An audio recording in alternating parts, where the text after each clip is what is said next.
السلام عليكم ورحمة الله وبركاته. إن الحمد لله والصلاة والسلام على رسول الله وبعد. আমরা জুমার পরে দারসুল হাদিস বুখারী শরীফের থেকে পেশ করছিলাম। আজকে দ্বিতীয় হাদিস। ইমাম বুখারী রাহমাতুল্লাহ আলাইহি হাদিস খানা বয়ান করছেন। قال حدثنا আব্দুল্লাহ ইবনে ইউসুফ। ইমাম বুখারী রাহমাতুল্লাহ আলাইহি তার শাইখ আব্দুল্লাহ ইবনে ইউসুফ থেকে হাদিস খানা বর্ণনা করেছেন। তিনি বলেন قال اخبرنا মালিক। মালিকের থেকে তিনি বয়ান করছেন। তিনি হিশাম ইবনে উরওয়া থেকে, হিশাম তার পিতা উরওয়া থেকে বয়ান করছেন। উরওয়া বয়ান করছেন আয়েশা রাদিয়াল্লাহু তাআলা আনহা থেকে। উম্মুল মুমিনিন আল্লাহর নবীর স্ত্রী হযরত আয়েশা রাদিয়াল্লাহু তাআলা আনহা বলেন যে আন্নাল হারিস ইবনে হিশাম সাআলা রাসূলুল্লাহ সাল্লাল্লাহু আলাইহি ওয়াসাল্লাম فقال يا رسول الله كيف يأتيك الوحي فقال رسول الله صلى الله عليه وسلم أحيانا يأتيني مثل صلصلة الجرس وهو أشده علي فيفصم عني وقد وعيت عنه ما قال وأحيانا يتمثل لي الملك رجلا فيكلمني فأعي ما يقول. قالت عائشة رضي الله تعالى عنها ولقد رأيته ينزل عليه الوحي في اليوم الشديد البرد فيفصم عنه وإن جبينه ليتفصد عرقا. আয়েশা রাদিয়াল্লাহু তাআলা আনহা বলেন যে হিশাম, হারিস ইবনে হিশাম নামক একজন সাহাবী, তিনি আল্লাহর রাসূল সাল্লাল্লাহু আলাইহি ওয়াসাল্লামকে জিজ্ঞাসা করলেন যে হে আল্লাহর রাসূল সাল্লাল্লাহু আলাইহি ওয়াসাল্লাম, কাইফা ইয়াতিকাল ওয়াহয়ু, আপনার প্রতি ওহী কিভাবে আসে? আল্লাহর বাণী, আল্লাহর ওহী আপনার প্রতি কিভাবে নাজিল হয়, কিভাবে আসে? ফাকাল রাসূলুল্লাহ সাল্লাল্লাহু আলাইহি ওয়াসাল্লাম আহইয়ানান ইয়াতিনি মিসলা সালসালাতিল জারাস, কখনো কখনো আমার কাছে ওহী আসে ঘন্টার ধারাবাহিক আওয়াজের মতো। বেলে বাড়ি দিলে যেমন টন করে আওয়াজ হয়, ওই আওয়াজটা অনেকক্ষণ চলতে থাকে, এটা হতে পারে। অথবা এখন বর্তমানে মোবাইলে যেমন রিং হয়, বাজতে থাকে, এরকম ভাবে আগে টেলিগ্রাফ ছিল। এই টেলিগ্রাফের অফিসে দেখা যেত কি করে, টরে টক্কা আওয়াজ হয়। তো এখন এইভাবে একটা আওয়াজ হতো, সালসালাতুল জারাস বলা হয়েছে। জারাস মানে ঘন্টা, ঘোড়ার গলার সময় যে ঘন্টা বাজে, এই ঘন্টায় যেমন আওয়াজ হয়, এই ধারাবাহিক আওয়াজের মতো ওহী আসে। এটা একটা পদ্ধতি বলা হলো। এর অর্থ কি? মুহাদ্দিসিনদের মধ্যে দুই রকম বক্তব্য আছে। কেউ কেউ বলেছেন মূলত এইটা ওহী না, ওহী আসার আগে এরকম একটা, যেমন টেলিফোনে রিং আগে আসে, এই রিংটা কথা না, এটা তাকে রিসিভ করার জন্য, কথা বলার জন্য প্রস্তুত করার জন্য রিংটা আসে। এরপরে যে কথাটা হয় এটা অন্যরা শুনে না। এই ব্যাখ্যা যদি আমরা মানি তাহলে অর্থ দাঁড়ায় এই যে এই যে ঘন্টার আওয়াজের মতো যেটাকে বলা হলো, এটা মূলত ওহী আসার পূর্বে সতর্ক করার জন্য একটা এলান। মুহাদ্দিসিনদের দ্বিতীয় মতটি হলো যে এইটাই ওহী, এটাই ওহী। তবে আল্লাহর রাসূল সাল্লাল্লাহু আলাইহি ওয়াসাল্লাম ছাড়া অন্যরা এটা কিছুই বুঝতো না। এই ব্যাখ্যার উদাহরণ দেওয়া যায় যে ওই টেলিগ্রাফের যে বক্তব্য, যারা আশপাশে যারা তারা শুনে টরে টক্কা আওয়াজ হয়, আর ওইটার যে মাস্টার যে সে বুঝে যে কি বলতেছে। এরকম হতে পারে তো বিষয়টা হলো এখানে বলা হচ্ছে আহইয়ানান ইয়াতিনি মিসলা সালসালাতিল জারাস। সালসালা মানে ধারাবাহিক আওয়াজ, সাউতুন মুতাদারিক লা ইউফহামু আফলা ওয়াহলাতিন, ধারাবাহিক আওয়াজ যেটা প্রথম শুনলেই বোঝা যায় না, এটাকে বলা হয় সালসালা। আর জারাস মানে হলো ঘন্টা, যে গরুর গলায় ঘন্টা লাগায় ঈদের গরুতে, এরকম ভাবে ঘোড়ার গলায় ঘন্টা লাগায়, উটের গলায় ঘন্টা লাগায়, এই ঘন্টার ধারাবাহিক আওয়াজের মতো। আবার কোরবানির গরুর গলায় ঘন্টা লাগানো জায়েজ বলে নেই কিন্তু, কেউ মনে করতে পারে হুজুর যখন বলছেন তখন জায়েজ আছে। এটা হলো যারা কোরবানি করে মানুষকে দেখাবার জন্য, রাউনান নাস, তারা একটা বড় গরু কেনে 1 লক্ষ টাকা দিয়ে, বড় গরু কিনে তারপরে ওটার গায়ে কি করে চাদর লাগায়, এরপরে এটা বাজারে ঘুরায়, ঘন্টা লাগায়, যাতে মানুষেরা বুঝতে পারে এটা অমুক বড় মেয়ার গরু। আমরা বলি এটাই যদি উদ্দেশ্য হয় তাহলে আর একটু কাজ করা দরকার, ওই বড় মেয়াকেও গরুর সঙ্গে মালা দিয়ে ঘুরান দরকার, তাহলে মানুষ বুঝবে কোন বড় মেয়ার কোন বড় গরুটা, এই বড় মেয়ার এই বড় গরু। তো যাই হোক, সালসালাতুল জারাস, গরুকে আল্লাহ সৃষ্টি করেছেন মানুষের জন্য, মানুষ একে খাবে। আর এখন মানুষ গরুর পূজা করে, আগে করতে হিন্দুরা, এখন করে কারা?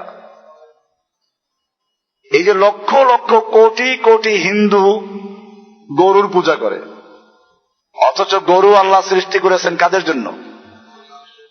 মানুষের খাওয়ার জন্য। মানুষের দ্বারা উপকৃত হবে, চামড়া দিয়ে উপকৃত হবে। কোরআনে আছে এগুলো, আমার লেকচার আছে, ওই যে মারিফাতুল্লাহ, আল্লাহর পরিচয়, ওই অংশটা আপনারা বারবার শুনবেন। ওর মধ্যে আছে পশু জগৎ দিয়ে আল্লাহর পরিচয় কিভাবে হয়, আসমানের মহাকাশের বিষয় নিয়ে কেমনে আল্লাহর পরিচয় হয়, সমুদ্র জগৎ নিয়ে আল্লাহর পরিচয় কিভাবে আছে, এই বিষয়গুলো বিস্তারিত ওখানে আলোচনা করা হয়েছে। ওর মধ্যে গরু, উট, দুম্বা, ভেড়া এগুলো আছে। এখন মানুষেরা গরুর পূজা করে। এই সপ্তাহে 8 ওরস চলছে বা হয়ে গেছে। আমি মাহফিলে আসবো ভোলার থেকে, যাবো আর এক মাহফিলে, বাংলার এক প্রান্ত থেকে আর এক প্রান্তে, মাঝখানে আটকা পড়লাম গরুর কারণে। যতগুলো ফেরি সবগুলো দখল করছে কারা? গরুওয়ালারা, হাজার হাজার গরু। আর এই মাওয়া থেকে ঢাকা পর্যন্ত প্রায় 5-4টা ক্যাম্প আসলো, গরুর ক্যাম্প। এখানে গরু জমা হয়ে গেছে, শত শত গরু। সে গরুর সঙ্গে কিছু লোক আছে, এই গরু খুব সম্মানের গরু, সাজানো গুছানো আছে। পূজার তো রূপ যুগে যুগে পরিবর্তন হয়, এটা এক ধরনের পূজা। পীরের নামে উৎসর্গ করা, পীরের নামে উৎসর্গ করা, আগে মূর্তির নামে গরু উৎসর্গ করত, সেগুলো খাওয়া জায়েজ না হারাম? এখন যদি পীরের নামে উৎসর্গ করা হয় সেগুলো খাওয়া জায়েজ নাই। যাই হোক, এটা একটা ভিন্ন প্রসঙ্গে ছিল যে ঘন্টার আওয়াজ বলে আমি গরুর কথা উল্লেখ করেছি, কেউ মনে করতে পারে এটা বোধহয় জায়েজ হয়ে গেছে। এই জন্য একটা সুয়ালে মুকাদ্দারের উচ্চ প্রশ্নের জবাব দিয়ে দেওয়া হলো। আলোচনা হচ্ছিল যে কখনো কখনো ওহী আসে মিসলা সালসালাতিল জারাস, ঘন্টার আওয়াজের মতো। রাসূলুল্লাহ সাল্লাল্লাহু আলাইহি ওয়াসাল্লাম বলছেন যে ওহুয়া আশাদ্দুহু আলাইয়া, ওহী নাজিল হওয়ার যতগুলো পদ্ধতি, এর মধ্যে আমার কাছে এটাই সবচেয়ে কঠিন। আশাদ্দুহু আলাইয়া, ওহীর সকল প্রকারের মধ্যে এটা কঠিনতম। ফায়ুসিমু আন্নি, আমার শরীর ঘামিয়ে যেত এবং ঘাম বের হয়ে, সে ঘাম শুকিয়ে যেত, ঘাম বের হতো। ফায়ুসিমু আন্নি, আমাতে ঘাড় বের হতো, ঘাম বের হয়ে যেত। ইফসিমু আয়াখলাউ ওয়ায়ানজালি মা ইয়াকশানি মিনহু। ইফসিমু মানে হলো আলকাত, মানে বন্ধ হয়ে যাওয়া, ঘাম বের হয়ে সে ঘাম শুকিয়ে যেত, ঘাম বন্ধ হয়ে যেত। ওয়াকাদ ওয়াইতু আনহু মা ক্বালা, আর আমি জিব্রাইল থেকে যা সে বলেছে এগুলো মুখস্থ করে নিতাম। ওয়াইতু, সংরক্ষণ করে নিতাম, হেফজ করে নিতাম, মা ক্বালা, যেটা জিব্রাইল বলতো। এই অংশ দিয়ে বোঝা যায় যে ঘন্টার আওয়াজটা ইঙ্গিত আছে, ওটা একটা আওয়াজ, সতর্ক সংকেত। আর এরপরে জিব্রাইল কথাগুলো বলতেন, সেটা বলা আছে ওয়াকাদ ওয়াইতু মা আনহুমা ক্বালা, জিব্রাইল যা বলেছেন তা আমি তার থেকে মুখস্থ করে নিতাম, অথবা ওইটাই কথা ছিল জিব্রাইলের কথা, আল্লাহ রাসূল ওটা কি বুঝে শুনে মুখস্থ করতেন। এগুলো একটা পদ্ধতি।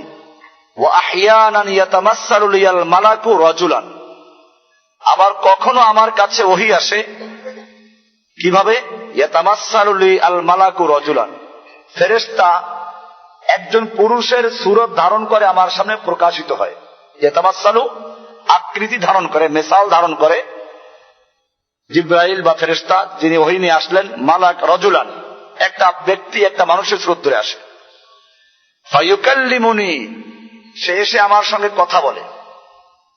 ফাআই মা ইয়াকুলু, আমি তার থেকে সে যা বলে ওটা আমি মুখস্থ করে নেই। ক্বালাত আয়েশা রাদিয়াল্লাহু তাআলা আনহা, আয়েশা রাদিয়াল্লাহু তাআলা আনহা বলছেন, ওয়ালাকাদ রাআইতুহু ইয়ানজিলু আলাইহিল ওয়াহয়ু ফিল ইয়াউমিশ শাদীদিল বারদ, আমি দেখেছি রাসূল সাল্লাল্লাহু আলাইহি ওয়াসাল্লামকে যে প্রচন্ড এবং খুব তীব্র শীতের সময় আল্লাহ রাসূল সাল্লাল্লাহু আলাইহি ওয়াসাল্লামের উপরে ওহী নাযিল হচ্ছিল। ফায়ুফসিমু আনহু, তিনি ঘামিয়ে যেতেন।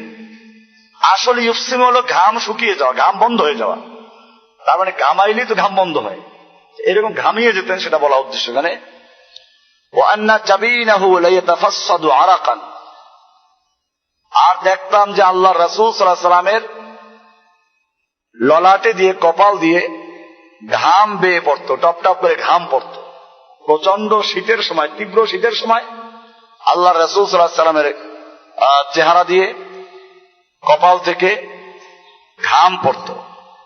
এটা একটা হাদিস হলো ওহী নাজিল হওয়া সম্পর্কে, ওহী কিভাবে নাজিল হতো। দ্বিতীয় হাদিস, এটাও আয়েশার থেকে বর্ণিত, সনদ ভিন্ন। ইমাম বুখারী রাহমাতুল্লাহ আলাইহি হাদিসটা বয়ান করছেন ইয়াহইয়া ইবনে বুকাইর থেকে, তিনি বয়ান করছেন লাইস থেকে, তিনি ওকাইল থেকে, তিনি ইবনে শিহাব থেকে, তিনি উরওয়া ইবনে জুবায়ের থেকে, তিনি আয়েশা রাদিয়াল্লাহু তাআলা আনহা থেকে। আয়েশা রাদিয়াল্লাহু তাআলা আনহা বলছেন, আন্নাহা ক্বালাত আফযালু মা কুদিয়া বিহি রাসূলুল্লাহ সাল্লাল্লাহু আলাইহি ওয়াসাল্লাম মিনাল ওয়াহয়ি আর-রুইয়া আস-সালিহাতু ফিন-নাওম, আল্লাহর রাসূল সাল্লাল্লাহু আলাইহি ওয়াসাল্লামের প্রতি প্রথম যে জিনিসটা দিয়ে ওহী শুরু হয় তা হচ্ছে আর-রুইয়া আস-সালিহাতু ফিন-নাওম, ঘুমের মধ্যে সঠিক স্বপ্ন দেখতেন। রুইয়া সালিহা, সত্য এবং সঠিক ভালো স্বপ্ন দেখতেন।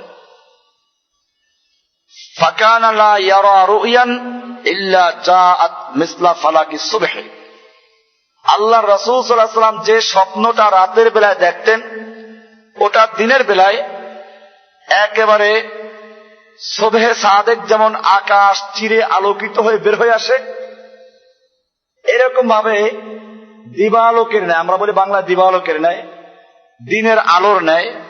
এখানে বলা আছে ফালাকিস সুবহ, এমনি ফালাক মানে হচ্ছে কোন জিনিসকে বিদীর্ণ করে বের হওয়া।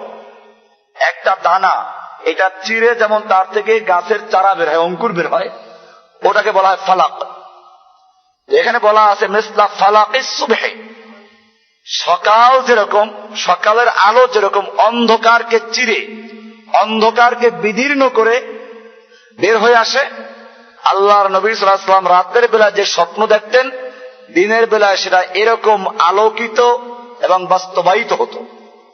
ফাকানা লা ইয়ারা রুয়ান ইল্লা জাআত মিসলা ফালাকিস সুবহ, এভাবে চললো।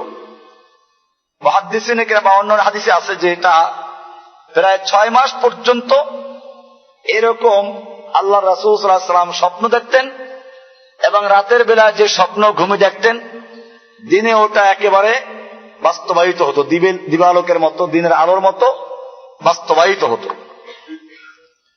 সুম্মা হুব্বিবা ইলাইহিল খালাউ, এরপরে আল্লাহ রাসূল সাল্লাল্লাহু আলাইহি ওয়াসাল্লামের কাছে নিসর্গতা, নির্জনতা বা একাগ্রতা, এটা আল্লাহ রাসূলের কাছে প্রিয় হয়ে উঠল। হুব্বিবা মানে প্রিয় হয়ে দেখা দিল, আল্লাহ রাসূলের কাছে প্রিয় করা হয়েছে আল খালা, নির্জনতা, একাগ্রতাকে। ওয়াকানা ইয়াখলু বিগারি হিরাইন, আল্লাহর রাসূল সাল্লাল্লাহু আলাইহি ওয়াসাল্লাম এ সময় গারে হেরাতে গিয়ে অবস্থান করতেন। ইয়াখলু খালওয়াত, নির্জনতা অবলম্বন করতেন। ফায়াতাহান্নাসু ফীহি, সেখানে গিয়ে তাহান্নুস করতেন। তাহান্নুসের ব্যাখ্যা দিচ্ছেন ওয়াহুয়া আত-তাআব্বুদুল লায়ালি যাওয়াতিল আদাদ, একাধারে কয়েক রাত পর্যন্ত আল্লাহর ইবাদতে মশগুল থাকতেন। এতে বোঝা যায় যে আল্লাহ রাসূল সাল্লাল্লাহু আলাইহি ওয়াসাল্লাম আগেও ইবাদত করেছেন এবং মক্কার লোকেরা আগেও আল্লাহর ইবাদত করত, কারণ এখনো তো ওহী নাযিল হয় নাই। তাহলে কিসের ইবাদত করতেন? তাআব্বুদুল লায়ালি, ইবাদত করতেন, কয়েক রাত পর্যন্ত একাধারে ইবাদত করতেন। ক্বাবলা আন ইয়ানজিআ ইলা আহলিহি, নিজের পরিবারের কাছে ফেরত আসার আগে, মানে ফেরত আসতেন না, কয়েক রাত থাকতেন। ওয়া ইয়াতাযাব্বাদু লিযালিকা, এবং এটার জন্য তিনি খাবার এবং তার আসবাবপত্র সাথে নিয়ে যেতেন। ইয়াতাযাব্বাদু জাত বলা হয় সফরের জন্য যে উপকরণ প্রয়োজন হয়, এটা আল্লাহ নবীর সঙ্গে নিয়ে যেতেন। এখানে পরিষ্কার আছে যে আল্লাহ নবী সাল্লাল্লাহু আলাইহি ওয়াসাল্লাম কয়েকদিনের খাবার দাবার যা প্রয়োজন এগুলো সঙ্গে নিয়ে যেতেন। খাদিজা রাদিয়াল্লাহু তাআলা আনহা ওই পাহাড়ে উঠতেন, যাইতেন, এর কোনো সহিহ রিওয়ায়াত নেই। ওইখানে গেলে দেখছি, আমি উঠছি পাহাড়ে কয়েকবারই উঠছি, আগে যখন হালকা পাতলা ছিলাম আর একটু, তখন উঠছি, দৌড়েই উঠছি। এখন উঠতে গেলে খবর হয়ে যায়, অনেক উচ্চতে, প্রায় নিচের থেকে 3 মাইল উপরে। এরপরে পাহাড়ের মাথায় উঠে একটা চিপা জায়গা দিয়ে আর এক পাশে যেতে হয়। এরপরে ওখানে গিয়ে 3টা পাথর, এই 3টা পাথরের নিচে একটা গুহা। এটা যদি ঠিক মতো দাঁড়ায় তাহলে একজনের জায়গা, আর কষ্ট করে দাঁড়ায় তার 2 পাশে 2 জন দাঁড়াইতে পারে, 3 জন দাঁড়াইতে পারে। এরকম একটা গুহার নাম হচ্ছে গারে হেরা। আমি গারে হেরাতেও গেছি, এটা যাওয়া কোনো ইবাদত না আবার যে আপনারাও যাইবেন বরকতের জন্য, তা না, দেখার জন্য। ঐতিহাসিক জায়গা, দেখা তো যায়। গারে সুরেও গেছি সেই দেখার জন্য, যেখানে আল্লাহ রাসূল সাল্লাল্লাহু আলাইহি ওয়াসাল্লাম আত্মগোপন করেছিলেন, হিজরতের প্রাককালে যেখানে আত্মগোপন করেছিলেন। তো গারে হেরা হচ্ছে একটা গুহার নাম। ওই গুহাটা যেই পাহাড়ে, ওই পাহাড়টার নাম হচ্ছে জাবালে নূর। কি নাম? জাবালে নূর হচ্ছে পাহাড়ের নাম। জাবালে নূর এজন্য বলা হয়, অন্যান্য পাহাড়গুলো একটু কালাচে, কিন্তু ওই পাহাড়টা একটু লালচে মনে হয়, অন্যান্য পাহাড় থেকে দেখতে একটু ব্যতিক্রম মনে হয়। তো এই জন্য ওটাকে বলা হয় জাবালে নূর, আলোকিত পাহাড়। ওই জাবালে নূরের একটা গুহার নাম হচ্ছে গারে হেরা। কাজে গারে হেরা কোনো পাহাড়ের নাম না। এমন অনেকে ভুল বুঝে গারে হেরা পাহাড়ে উঠছে। গারে হেরা কোনো পাহাড়ের নাম না, গারে হেরা হচ্ছে কি গুহার নাম। আর ওই গুহাটা যেই পাহাড়ে, ওই পাহাড়ের নাম হচ্ছে কি জাবালে নূর। ওই পাহাড়টাতে উঠলে পুরা মক্কা দেখা যায়, এখনো একেবারে পুরা মক্কা শহর ওখান থেকে দেখা যায়। আমি নিচে তাকাই দেখলাম যে মানুষগুলো, গাড়িগুলো ছোট ছোট পিঁপড়ার মতো দেখা যায়, গাড়িগুলো একটু যে বাচ্চাদের খেলনা গাড়ি আছে ওরকম দেখা যায়, বাইতুল্লাহ শরীফ পর্যন্ত দেখা যায়। এতে বুঝা গেল যে আল্লাহর একটা বিশেষ ইঙ্গিত ছিল এখানে। নতুন ওর চেয়ে উঁচু পাহাড়ও আছে মক্কাতে, ওটার চেয়ে আরো অনেক বড় পাহাড় আছে। তো সেই পাহাড় তো আল্লাহ রাসূল যান নাই। এরপরে ওই গুহাটাও একটা দুর্গম জায়গায়, ওখান থেকে পড়ে মানুষ মারাও যায়। এই জন্য সৌদি সরকার ওই পাহাড়ের রাস্তার মুখে অনেক বড় বড় সাইনবোর্ড লাগাইছে, আরবিতে, উর্দুতে, ইংলিশে। এখন বর্তমানে এই গত বছর থেকে বাংলায় যোগ হয়েছে যে এই পাহাড়ে আপনারা চড়বেন না, পাহাড়ে চড়া কোনো ফজিলতের বিষয় না, এখানে উঠে মানুষ কষ্ট করে, পিপাসায় কাতর হয়ে যায়, কেউ মারা যায়, এটার কোনো ফজিলত নাই। তো এইটা বয়ান করতে গিয়ে বক্তারা ওইখানে গিয়ে দেখেছি, যারা গ্রুপ নিয়ে যায়, হজের গ্রুপ নিয়ে যায়, এরা ওইখানে গিয়ে বুঝায়, আল্লাহর নবীর স্ত্রী খাদিজা কত কষ্ট করেছেন, আল্লাহর নবী যে কষ্ট করেছে ওটা মেলান হয়ে গেছে। কষ্টটা গেল কার দিকে? শয়তান কত চালাক, প্রত্যেকটা জায়গায়। ওইখানে গেলে ঠিক আছে, তুমি গেছো ওখানে, আল্লাহ রাসূল সাল্লাল্লাহু আলাইহি ওয়াসাল্লাম এখানে কি করেছেন, সে খালওয়াত, নিঃসঙ্গতা, নির্জনতা ইবাদত করেছেন, ধ্যান করেছেন, ঠিক আছে, তুমি এটা দিয়ে শিক্ষা গ্রহণ করতে পারো। আল্লাহর কুদরতকে চিন্তা করা, সহি জিনিস খেতে, এটা দ্বারা আবার ওই সুফিদের খালওয়াত না। সুফিরা এখান থেকে নিয়ে গেছে, এই তো পাওয়া গেছে, কি পাওয়া যায়? ধ্যান করা। এই জন্য একদল আজকাল ভাবনা ধ্যান করে, এদের ইবাদত না। এবাদের ইবাদত কি? ধ্যান করা, এটা না। এটা তো আল্লাহ রাসূল সাল্লাল্লাহু আলাইহি ওয়াসাল্লামের নবুয়ত প্রাপ্তির আগের মুহূর্ত। আল্লাহর কুদরত, আল্লাহর রহস্য ইব্রাহিম আলাইহিস সালামও করেছেন। ইব্রাহিম আলাইহিস সালাম রাতের বেলায় বসে গেছেন, তারকা নিয়ে গবেষণা করছেন, এটা রব। তাহলে এখন কি আপনিও তারকাকে রব বলবেন? ও তো শিরিক। তারকাকে রব বলেছেন না, কোরআনে আছে। এরপরে তারকা যখন দেখলো ডুবে যায়, কয়েকদিন পর দেখা গেল আবার কি করে, পূর্ণিমার চাঁদ। তো পূর্ণিমার চাঁদ এইটা আবার রব। এরপরে দেখে যে না, তার চাঁদ চাও আস্তে আস্তে আবার চিকুন হয়ে যায়, এটা রব হতে পারে না। যা ক্ষয় হয়, লয় হয়, এগুলো রব হতে পারে না। আবার কয়েকদিন পর সূর্যের দিকে তাকাইলেন, তো মনে করেন এটা সূর্য। মানুষের চিন্তার পরিবর্তন হয়। আপেল তো সবসময় পড়ে, আপেল সবসময় গাছ থেকে পড়ে না। ওই বিজ্ঞানী যদি আপেল গাছের নিচে বসে রইল, হঠাৎ করে আপেল পড়লো, আর তিনি এখান থেকে মধ্যাকর্ষণ আবিষ্কার করে ফেললেন। কেন উনি আপেল পড়া আগে দেখেন নাই?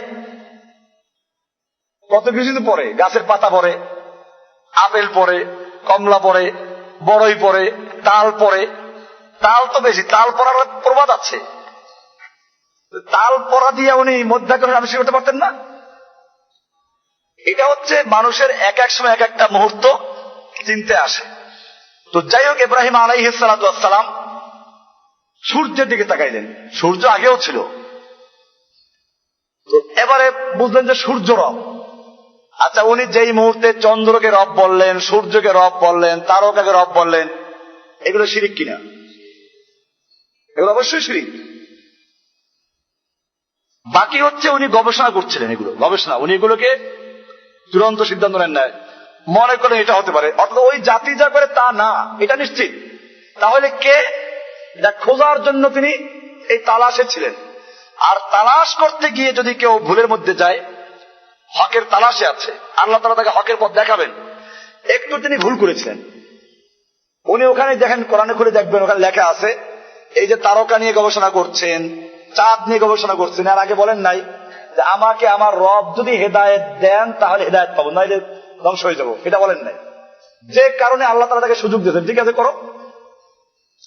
এই জন্য আমরা বারবার বলি হেদায়েত আল্লাহর কাছে আবেদন করতে হবে, চাইতে হবে। আল্লাহ তাআলা শিখিয়ে দিয়েছেন ইহদিনাস সিরাতাল। আবু তালেব হেদায়েত না পাওয়ার একমাত্র কারণ এটাই। আবু তালেবের নাম ছিল আবু তালেব, তালেবের বাপ। তালেবের কি বাপ। তারপর তলব ছিল না, কি ছিল না? তলব ছিল না, হেদায়েত পায় নাই।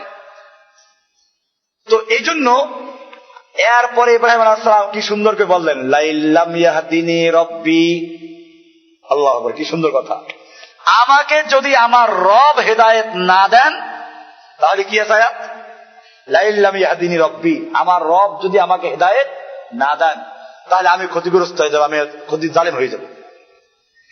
যেহেতু এখানে পরিষ্কার বলে ফেলেছেন আমার রব যদি আমাকে হেদায়েত না দেন তাহলে আমি ক্ষতিগ্রস্ত হয়ে যাব, এবার রবের দায়িত্ব চলে গেছে। এবার রব হেদায়েত দিয়ে দিয়েছেন। আল্লাহ তাকে বুঝাই দিলেন যে না, এইগুলো না।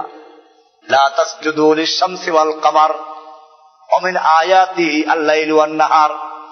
রাত দিন, চন্দ্র সূর্য গ্রহ নক্ষত্র সবগুলো আল্লাহর সৃষ্টির নিদর্শন। লা তাসজুদু লিশ-শামসি ওয়াল কামার, তোমরা চন্দ্র সূর্যের ইবাদত করো না, সিজদা করো না, বরং আসজুদু লিল্লাহিল্লাযী খালাকাহুন্না, যিনি এইগুলো সৃষ্টি করেছেন তোমরা তার ইবাদত করো। এবারে তিনি বুঝতে পারলেন, সঙ্গে বললেন ইন্নী ওয়াজ্জাহাতু ওয়াজহিয়া লিল্লাযী ফাতারাস সামাওয়াতি ওয়াল আরদা হানিফা ওয়া মা আনা মিনাল মুশরিকিন। পরিষ্কার হয়ে গেল বিষয়টা। তো আল্লাহর নবী সাল্লাল্লাহু আলাইহি ওয়াসাল্লাম নবুয়ত প্রাপ্তির আগে হকের তালাশে দেখলেন যে আমার জাতি যা করছে এইটা দ্বীন ইব্রাহিম না, এইটা হকের পথ না, এই 360 দেবদেবী মূর্তি এগুলো আল্লাহর কাজ না। এই জন্য হকের তালাশে তিনি নির্জনে গিয়ে ধ্যান করতেন, নির্জনে গিয়ে আল্লাহর ইবাদত করতেন বলা আছে। ওই সময় যে ইবাদত ছিল, যেটা ইব্রাহিমের উপর বোঝা গেল কিছু লোক ছিল হকের উপরে। মক্কায় কিছু লোক ছিল, মক্কার লোকদের অনেক প্রকার ছিল। এটা ইনশাআল্লাহ আমাদের জুমার লেকচারই আসবে, কারণ এখন যে ধারাবাহিক আলোচনা হচ্ছে সিরাতের উপর আলোচনা, আল্লাহ নবীর বিভিন্ন প্রসঙ্গ নিয়ে, এর মধ্যে বিষয়গুলো আসবে।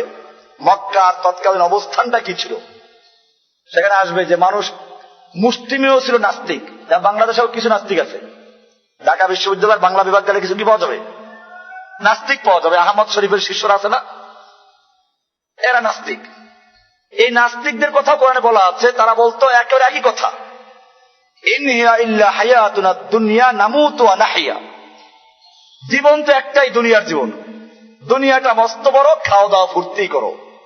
একেবারে হুবহু এই কথাটা বলতো আগের যুগের মক্কার কুফাররা, কিন্তু সবাই না।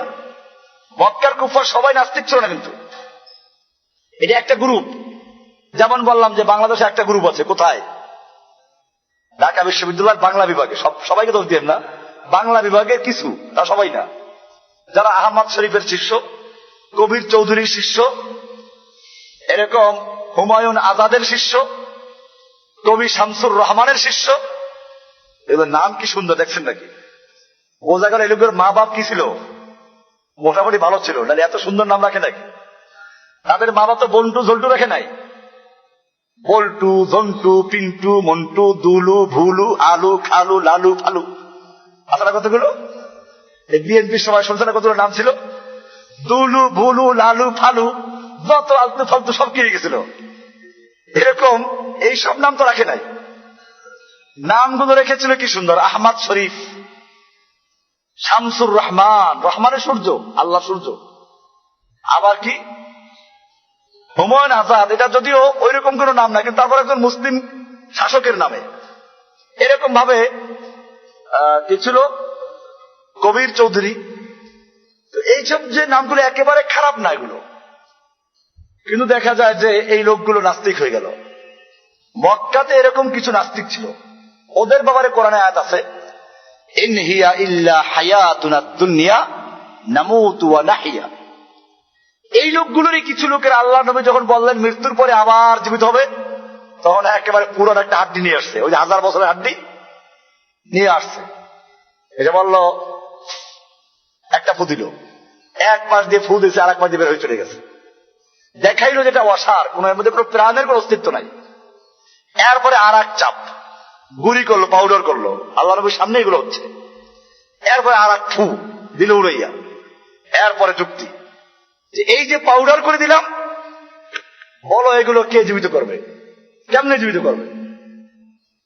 আল্লাহ তাআলা সূরা ইয়াসিনের শেষে আয়াতগুলোর উত্তর দিলেন, অদরাবা লানা মাসালান, আমাদের সামনে একটা যুক্তি পেশ করেছে। মাসাল, যুক্তি।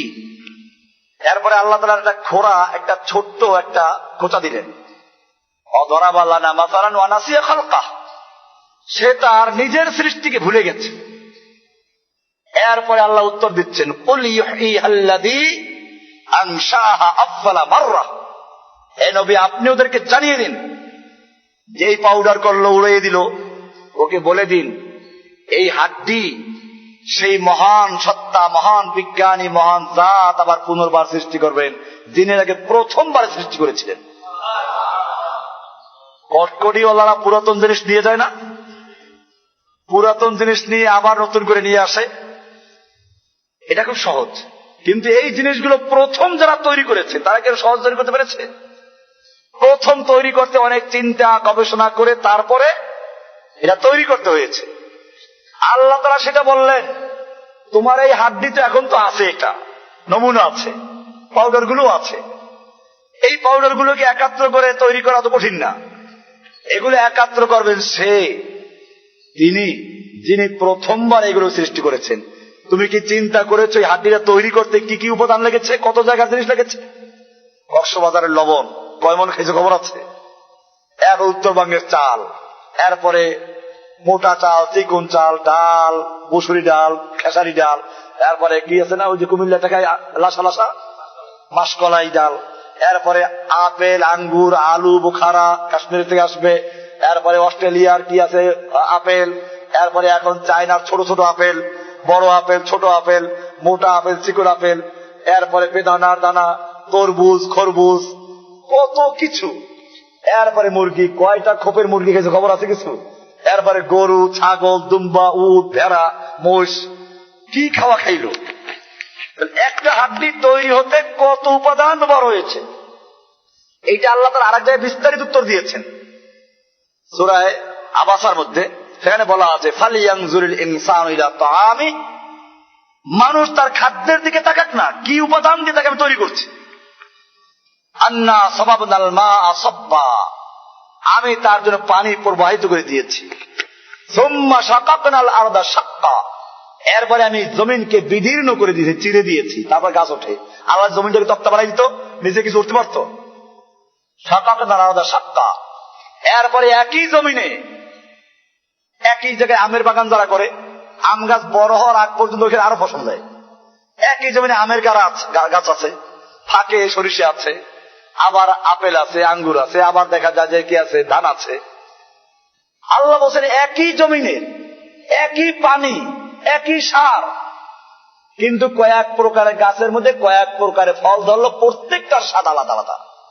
আন্না সাবাবনাল মাআ সাব্বা সুম্মা শাকাকনাল আরদা শাক্কা, এরপরে আমি জমিনকে বিদীর্ণ করেছি, তারপরে ফাআমবাতনা ফিহা হাব্বা ওয়া ইনাবা ওয়া কাযবা, আমি তোমাদের জন্য ওই জমিনের থেকে বের করেছি ইনাবা ওয়া কাযবা হাব্বান, বিভিন্ন প্রকার দানা, শস্য দানা। হাব্বান দানা জাতীয়, বাদাম, ধান, গম, আর এগুলো কত প্রকার, আবার ভুট্টা, কত প্রকার। এরপরে আবার এনাবান আঙ্গুর, বিভিন্ন ফল। আল্লাহ বলছেন এই সবগুলো আমি তৈরি করেছি, খালি তোমাদের জন্য না, তোমরা খাইবা, তোমাদের গরুকে খাওয়াই থাকবে না, এজন্য আবার আছে ওয়ালি আন মাতা আল্লাকুম ওয়ালি আনআমিকুম, তোমাদের জন্য এবং তোমাদের পশুগুলোর জন্য এগুলো আমি তৈরি করেছি। আল্লাহ বলছেন যে এই সব কিছু উপাদান দিয়ে যিনি তোমাকে প্রথমবার তৈরি করেছেন, তিনি তোমাকে আবার দ্বিতীয়বার তৈরি করতে পারবেন। এ হইল প্রথম প্রকার, যারা বললাম যে নাস্তিক ছিল মুসলিমও, তাদের জন্য কোরআন বলছে এগুলো। কিন্তু মক্কার সবাই নাস্তিক ছিল না, বেশিরভাগ ছিল আস্তিক, ধর্মমান্ত। এদের সম্পর্কে আমার আলোচনায় প্রায়ই পাবেন যে আল্লাহ তাআলা এদের সম্পর্কে বলেছেন যে হে নবী, আপনি যদি ওদেরকে জিজ্ঞেস করেন যে আসমান সৃষ্টি করেছে কে, তারা বলবে আল্লাহ। তাহলে এরা নাস্তিক ছিল না। আবু জাহেলও নাস্তিক ছিল না। আবু জাহেল যে আল্লাহ নবীর সঙ্গে যুদ্ধে লিপ্ত হয়েছে, এটা কি আপনারা মনে করেন যে সে ধর্ম মানত না, এই জন্য যুদ্ধে? সে ধর্মযুদ্ধ করেছে, জেহাদ করেছে। সে কি করেছে? সে বলছে মুহাম্মদ সাল্লাল্লাহু আলাইহি ওয়াসাল্লাম বেদিন হয়ে গেছে, আমরা বাপ দাদা ধর্ম সে ত্যাগ করেছে, এই জন্য লড়াই করতে গেছে। এই জন্য বদরের যুদ্ধে যাওয়ার আগে বাইতুল্লাহ ধরে সে দোয়া করেছে। বদরের যুদ্ধের আগের রাত্রে সে দোয়া করে, যারা সিরাতের কিতাব পাবেন, যে আল্লাহ আমরা তোমার ঘর নির্মাণ করি, তোমার ঘরে সংস্কার করি, তোমার হাজীদেরকে পানি খাওয়াই, তাদেরকে মেহমানদারি করি, আর মুহাম্মদ সাল্লাল্লাহু আলাইহি ওয়াসাল্লাম একটা বেদিন হয়ে গেছে, আমাদের বাপ দাদা ধর্ম ত্যাগ করেছে। কাজী তুমি এই দুইটা দলের মধ্যে যেই দলটা তোমার কাছে হক, তাদেরকে সাহায্য করো। নিজের হকের উপরে থাকা যদি কত দৃঢ়তার সঙ্গে সে বিশ্বাস করত, কত বিশ্বাস করে সেই দোয়া করে। সে দোয়া করে না যে আমাকে সাহায্য করো, তার মানে আমি তো হকের উপরে, কোনো সন্দেহ নাই, মুহাম্মদ সাল্লাল্লাহু আলাইহি ওয়াসাল্লাম বাতিল। এই জন্য সে এটা বলল যে আমাদের এই দুইটা দলের মধ্যে যেই দলটা তোমার কাছে হক, তুমি তাকে সাহায্য করো। আল্লাহ তাআলা সেটাই করেছেন। আল্লাহ নবী বলেছেন সেটা, যে আল্লাহ তাআলা আবু জাহেলের অন্য দোয়া কবুল করুক বা না করুক, এটা করেছেন যে দুইটা দলের মধ্যে যেটা হক তাকে সাহায্য করেছেন। আল্লাহ তাআলা তার নবীকে সাহায্য করেছেন, আর আবু জাহেলদেরকে ধ্বংস করেছেন। এরকম বুশ যে যুদ্ধ শুরু করে গেল, আপনারা কি মনে করেন যে বুশ যুদ্ধ করছে এমনি ধর্মযুদ্ধ? বুশ তার যুদ্ধ ঘোষণা করছে কি বলে? ক্রুসেড, ক্রুসেড, ক্রুসেড, 3 বার বলছে সে। আমার কাছে হুবহু তার ভিডিও আছে। সে যে প্রথম লেকচারে 3 বার সে বলেছে, কি বলছে? সে ক্রুসেড মানে জানে না কি অর্থ, নাকি না জানে বলছে? বুশ ইংরেজি ভাষায় বেশ সুন্দর পারদর্শী। আপনি কয়েকজন ইংরেজ বার করেন না, বুশের মতো সুন্দর উচ্চারণ করতে পারে? বুশের ইংরেজি উচ্চারণ সুন্দর ছিল কিনা? যারা ইংরেজি ভাষা ভালো জানেন তারা দেখবেন, তার ভাষা ভালো করে শুনবেন, সেই ভাষার ভালো পণ্ডিত, সে ভালো করে বুঝে যে ক্রুসেড মানে কি, না বুঝতে বলে নাই। এরপরে আপনারা দেখবেন ওরা যখন ইরাকে আফগানিস্তানে সৈনিকদেরকে পাঠায়, তখন বাইবেল মাথায় দিয়ে শপথ করে তারপরে পাঠায়, গির্জায় নিয়ে পাঠায়। সুতরাং বুঝতে হবে আমাদেরকে যে বিষয়গুলো এত হালকা না। হ্যাঁ, এই যে খ্রিস্টানদের উপর আছে কোরআনের আলোকে ঈসাই ঈমান, কোরআন আয়াত নিয়ে আছে ঈসাই ঈমান, একটা পোস্টার পাওয়া গেছে। এছাড়া আরো কিতাব আছে, তরিকুল জান্নাতে লিল মুজনিবিন, তরিকুল জান্নাতে, অর্থাৎ পাপীদের জন্য জান্নাতে যাওয়ার রাস্তা। যা খ্রিস্টানদের কিতাব, সুন্দর করে কোরআন হাদিস দিয়ে রাখছে, কোরআন এবং হাদিসের দলিল দিয়ে রাখছে, কেউ যদি পরকালে নাজাত পাইতে চাও তাহলে খ্রিস্টান হও। কারণ মুহাম্মদ সাল্লাল্লাহু আলাইহি ওয়াসাল্লামকে আল্লাহ তাআলা বলেছেন ফাসাব্বিহ বিহামদি রাব্বিকা ফাস্তাগফিরহু, আপনি ইস্তেগফার করুন। তো যে নিজেকেই আল্লাহ তাআলা ইস্তেগফার করতে বলেছেন, নিজেই পাপী, তো সে তোমার জন্য কি সুপারিশ করবে? সুপারিশ করার জন্য নিষ্পাপ হওয়া দরকার। সে নিষ্পাপ ছিল ঈসা আলাইহিস সালাম, আল্লাহর পুত্র। তিনি খ্রিস্টানদের গুনাহ সব মাথায় নিয়ে তারপরে কি করছেন, ওই যে কি করছেন, শুলিবিদ্ধ হয়েছেন, কাজে সব মাফ হয়ে গেছে, উনি সুপারিশ করতে পারবেন। এই জন্য যদি নাজাত পাইতে চাও খ্রিস্টান হও। এরপরে কোরআন শরীফের আয়াত কিছু নিয়ে আসছে। তাহলে খ্রিস্টানরা আল্লাহ বিশ্বাস করে না? আমার এই আলোচনার সাথে মিল আছে। আল্লাহ নবীর যুগে খ্রিস্টান আল্লাহ বিশ্বাস করতে, এখনো করে। গন্ডগোলটা কোন জায়গায়? এই জন্য আমি বলছিলাম যে মক্কাতে ওই সময়ও বিভিন্ন প্রকারের লোক ছিল। কিছু নাস্তিক ছিল, বাকি সব ধার্মিক ছিল। এই ধার্মিকদের মধ্যে বেশিরভাগ মুশরিক ছিল। কি ছিল? মুশরিক ছিল। সেই মুশরিক গুলো কিন্তু আমাদের বর্তমান যুগের মুশরিকদের চেয়ে এত মারাত্মক ছিল না, এত ভালো ছিল। ওরা মূর্তি পূজা করত। কোরআনে বলা আছে, মা না'বুদুহুম ইল্লা লিয়ুকাররিবুনা ইলাল্লাহি যুলফা। ওরা মূর্তি পূজা করত যে মূর্তিগুলো আমাদেরকে আল্লাহর কাছে পৌঁছে দিবে। আর আমাদের যুগেও তো মূর্তি পূজা আছে। এই যে রাস্তার মোড়ে মোড়ে মূর্তি, এখন ভাস্কর্যের মূর্তি, স্মৃতির মূর্তি, আরো কত মূর্তি পূজা হচ্ছে। এছাড়া কবরের মূর্তি, পীর মূর্তি, এগুলো পূজা করে। ওরা যেরকম ভাবে মূর্তিগুলোকে মাধ্যম মনে করে পূজা করত, আমাদের দেশের পীর সাহেবেরা লোকদেরকে কি বুঝায় যে জজের কাছে কোনো কথা বলতে গেলে উকিল ধরতে হয়, মাধ্যম লাগে। তো ঠিক আল্লাহকে পাওয়ার জন্য কি লাগবে? মাধ্যম লাগবে। তাহলে হুবহু মক্কার কুফফারদের সঙ্গে মিল আছে, কোনো বেশ কম নাই। মক্কার কুফফাররা মূর্তি পূজা করত যেমন আল্লাহ পর্যন্ত পৌঁছে দেওয়ার মাধ্যম রূপে, ঠিক বর্তমান যুগের লোকেরাও মূর্তি পূজা করে না, পীর পূজা করে। কিসের জন্য? মাধ্যম হিসেবে। আল ওয়াসিতাতু বাইনাল্লাহি বাইনা আবদিহি, আল্লাহ এবং বান্দার মধ্যে একটা মাধ্যম, ভায়া। এটা সব পীরের মধ্যে আছে। আমরা এটা বলি না। পীর মানে যদি এই হয় যে কোরআন এবং হাদিসের কথা প্রচার করে, মানুষকে কোরআন হাদিস বুঝায়, যেমন আমরা কোরআন দর দিচ্ছি, এরকম দিন বুঝায়, এই যদি একজন ওস্তাদ হিসেবে সে বুঝায়, আমাদের আপত্তি নেই। কিন্তু যদি উদ্দেশ্য এই যে না, ওনারা অনুনয় বিনয় করে আল্লাহর কাছে সুপারিশ করে পৌঁছে দেয়, এটা দিয়ে দেয়, তাহলে এটা কি? আমি চরমনের বই থেকে দেখাইছি, বেদে মারিফাত, এই বই থেকে খুলে দেখাইছি। এখানে পরিষ্কার লেখা আছে যে বান্দা অসংখ্য গুনাহ করার ফলে আল্লাহ মাফ করতে চান না। পীর তখন অনুনয় বিনয় করে আল্লাহর কাছে সুপারিশ করে মাফ করান। তাহলে মক্কার কুফফাররা যে আকীদা পোষণ করত, আমার দেশের পীরেরা যে আকীদা পোষণ করে, এর মধ্যে কোনো পার্থক্য আছে? কোনো পার্থক্য নেই। এবং ওখানে লেখা আছে আরেক বইতে, বেদে কি আছে, মাওয়াজে সাকে লেখছে যে দুই পীরে দুই ডানা ধরে বেহেশতে নিয়ে যাবে, কোনো অসুবিধা নেই। আর এই কথাটা নিয়ে আসতে পারে আরেক পীরের থেকে। তো যাই হোক, যে বিষয়গুলো আমাদের মনে রাখতে হবে যে আল্লাহ রাসূল সাল্লাল্লাহু আলাইহি ওয়াসাল্লাম এখানে কয়েকদিন পর্যন্ত ইবাদত করতেন, ধ্যান করতেন। সেই ধ্যান বলতে আল্লাহর কুদরত, আল্লাহর সৃষ্টি এবং হকের তালাশ করতেন, যেভাবে সব নবীরাই করেছেন। আসহাবে কাহাফ করেছে, ইব্রাহিম আলাইহিস সালাম করেছেন, এবং তারপরে আল্লাহ তাআলা তাদেরকে হকের সন্ধান দিয়েছেন। এটা এখানে বলা আছে, সুম্মা ইয়ারজিউ ইলা খাদিজাতা, এরপরে খাদিজার কাছে আবার আল্লাহ রাসূল সাল্লাল্লাহু আলাইহি ওয়াসাল্লাম আসতেন। ফায়াতাযাফফাদু মিসলিহা, আবার এরকম কয়েকদিনের জন্য খাবার নিয়ে যেতেন, সামান নিয়ে চলে যেতেন। ফায়াতাযাফফাদু মিসলিহা, যারা আলেমরা আছেন, মাদ্রাসা ছাত্র আছেন, আপনারা ভালো করে দেখবেন, আমার কথা যদি ভুল হয়, কেউ ভুল ধরে আমাকে বলে দেবেন যে ভুল ধরছে। আমি এ পর্যন্ত কোন হাদিসে এটা সহিহ হতে পাই নাই যে খাদিজা নিয়ে যেতেন। তাছাড়া বুখারী যেখানে পরিষ্কার বলা আছে, এখন আমার দরকার নাই, এখানে পরিষ্কার বলা আছে যে আল্লাহ রসুল কয়েকদিন খাবার নিয়ে যেতেন, পরিবারের কাছে আসার আগে তিনি থাকতেন ওখানে, এরপরে আবার কয়েকদিন খাবার নিয়ে যেতেন। সুম্মা ইয়ারজিউ ইলা খাদিজাতা, ইয়ারজিউ মানে রুজু করা, প্রত্যাবর্তন করা, আবার খাদিজার কাছে ফিরে আসতেন। তারপরে ফায়াতাযাফফাদু মিসলিহা, আবার এরকম কয়েকদিনের জন্য খাবার নিয়ে যেতেন। হাত্তা জাআহুল হক্কু, এইভাবে তার কাছে হক আসলো। ওয়া ফি গারে হিরাইন, তখনও তিনি গারে হেরায় অবস্থান করছিলেন।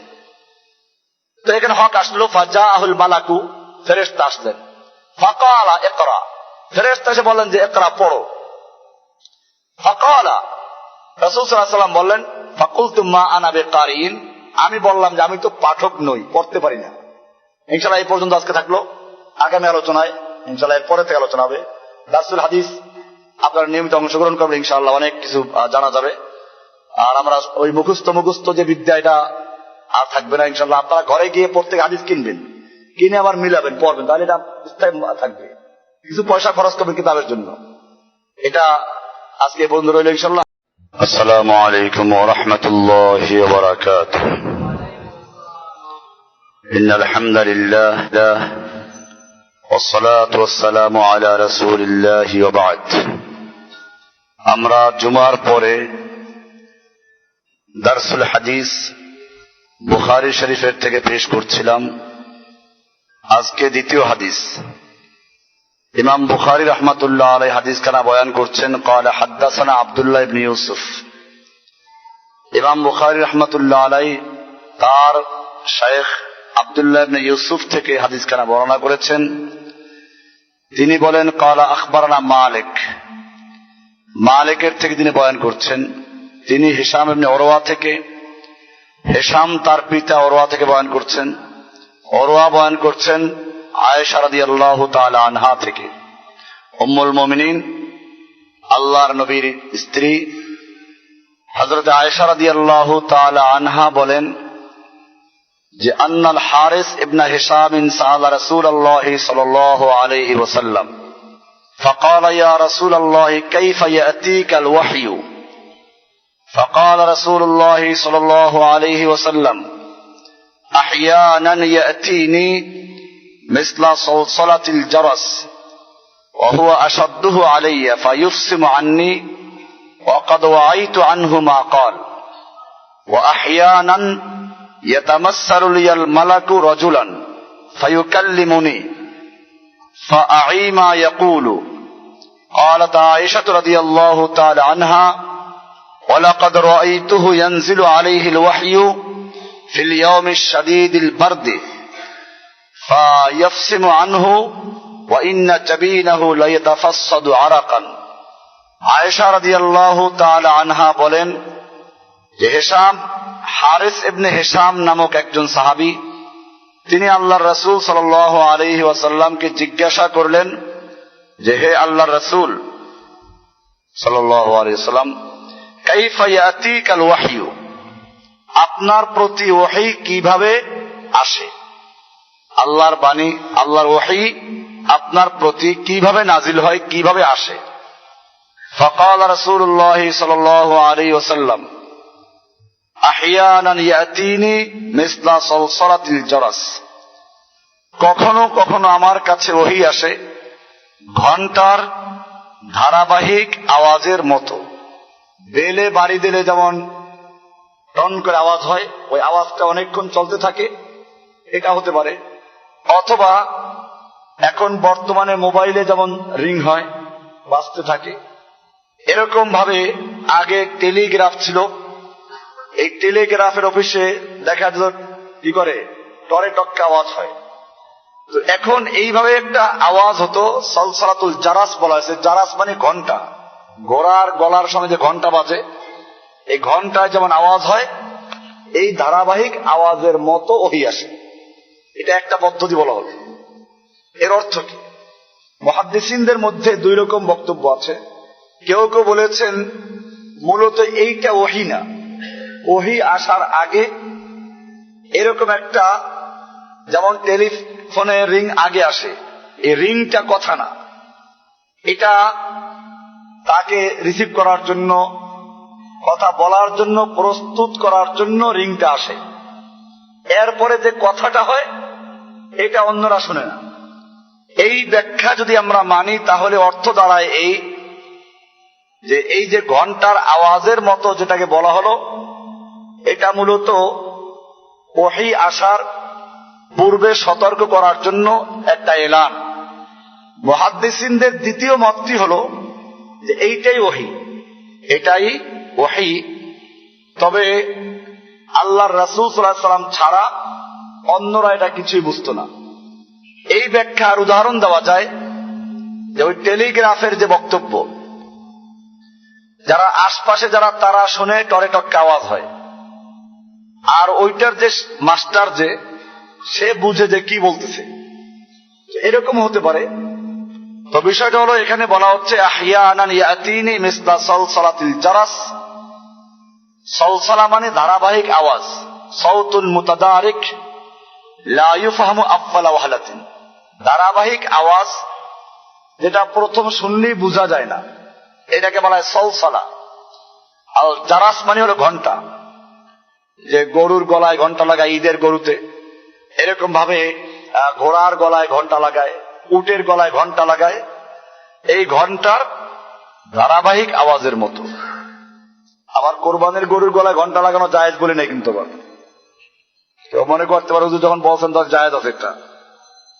এটা হলো যারা কোরবানি করে মানুষকে দেখাবার জন্য, ইউরাউনান নাস, তারা একটা বড় গরু কেনে 1 লক্ষ টাকা দিয়ে, বড় গরু কিনে তারপরে ওটার গায়ে কি করে চাদর লাগায়, এরপরে এটা বাজারে ঘুরায়, ঘন্টা লাগায়, যাতে মানুষেরা বুঝতে পারে এটা অমুক বড় মেয়ার গরু।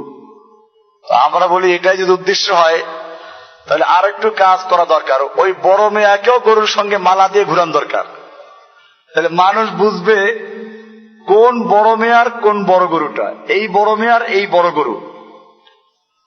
তো যাই হোক, সালসালাতুল জারাস, গরুকে আল্লাহ সৃষ্টি করেছেন মানুষের জন্য, মানুষ একে খাবে। আর এখন মানুষ গরুর পূজা করে, আগে করতে হিন্দুরা, এখন করে কারা? এই যে লক্ষ লক্ষ কোটি কোটি হিন্দু গরুর পূজা করে, অথচ গরু আল্লাহ সৃষ্টি করেছেন কাদের জন্য? মানুষের খাওয়ার জন্য। মানুষের দ্বারা উপকৃত হবে, চামড়া দিয়ে উপকৃত হবে। কোরআনে আছে এগুলো, আমার লেকচার আছে, ওই যে মারিফাতুল্লাহ, আল্লাহর পরিচয়, ওই অংশটা আপনারা বারবার শুনবেন। ওর মধ্যে আছে পশু জগৎ দিয়ে আল্লাহর পরিচয় কিভাবে হয়, আসমানের মহাকাশের বিষয় নিয়ে কেমনে আল্লাহর পরিচয় হয়, সমুদ্র জগৎ নিয়ে আল্লাহর পরিচয় কিভাবে আছে, এই বিষয়গুলো বিস্তারিত ওখানে আলোচনা করা হয়েছে। ওর মধ্যে গরু, উট, দুম্বা, ভেড়া এগুলো আছে। এখন মানুষেরা গরুর পূজা করে। এই সপ্তাহে আটরশির ওরস চলছে বা হয়ে গেছে। তো আমি মাহফিলে আসবো ভোলার থেকে, যাবো আর এক মাহফিলে, বাংলার এক প্রান্ত থেকে আর এক প্রান্তে, মাঝখানে আটকা পড়লাম গরুর কারণে। যতগুলো ফেরি সবগুলো দখল করছে কারা? গরুওয়ালারা, হাজার হাজার গরু। আর এই মাওয়া থেকে ঢাকা পর্যন্ত প্রায় 5-6টা ক্যাম্প আসলো, গরুর ক্যাম্প।